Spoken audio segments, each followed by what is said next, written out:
మాజీ చీఫ్ సంజయ్ ను కస్టడీలోకి తీసుకున్నారు ఏసీబీ అధికారులు. ఫైర్ సేఫ్టీ నిధుల దుర్వినియోగం కేసులో 3 రోజుల పాటు విచారించనున్నారు. ప్రస్తుతం విజయవాడ జైల్లో రిమాండ్ ఖైదీగా ఉన్నారు సంజయ్. జైలు నుంచి ఏసీబీ అధికారులు కస్టడీకి తీసుకుని విజయవాడ ఏసీబీ కార్యాలయానికి తరలించారు.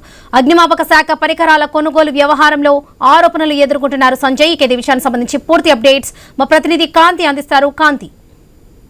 వరలక్ష్మి ఐపీఎస్ అధికారి సంజయ్ ని 3 రోజుల పాటు కస్టడీకి ఇస్తూ ఏసీబీ కోర్టు నిన్న ఉత్తర్వులు ఇచ్చింది. ఈ నేపథ్యంలో ఆయనను ఈ రోజు ఉదయం 10 గంటల నుంచి 6 గంటల వరకు విచారణ చేసేందుకు విజయవాడ జైల్లో ఉన్నటువంటి సంజయ్ ను పోలీసులు అదుపులోకి తీసుకున్నారు. అక్కడ నుంచి ప్రభుత్వ ఆసుపత్రికి తీసుకువెళ్లి వైద్య పరీక్షల అనంతరం ఆయనని గొల్లపూడిలోని ఏసీబీ కార్యాలయానికి అయితే తరలించారు. ఏదైతే సంబంధించినటువంటి సిఐడి డీజీగా ఉన్న సమయంలో అక్రమాలకు పాల్పడిన కేసులో గత నెల 26న సంజయ్ ఏసీబీ కోర్టులో లొంగిపోయారు. ఈ నేపథ్యంలో జ్యుడిషియల్ రిమాండ్ విధించారు. ఈ నేపథ్యంలో ఆయన కస్టడీకి ఇవ్వాలంటూ కూడా ఏదైతే పోలీసులు పిటిషన్ వేశారో దానికి సంబంధించినంత వరకు కూడా 3 రోజుల పాటు ఈ రోజు, రేపు, ఎల్లుండి ఉదయం 8 నుంచి సాయంత్రం 6 గంటల వరకు ఇంట్రోగేషన్ చేసేందుకు అనుమతి ఇచ్చారు. ఈ నేపథ్యంలో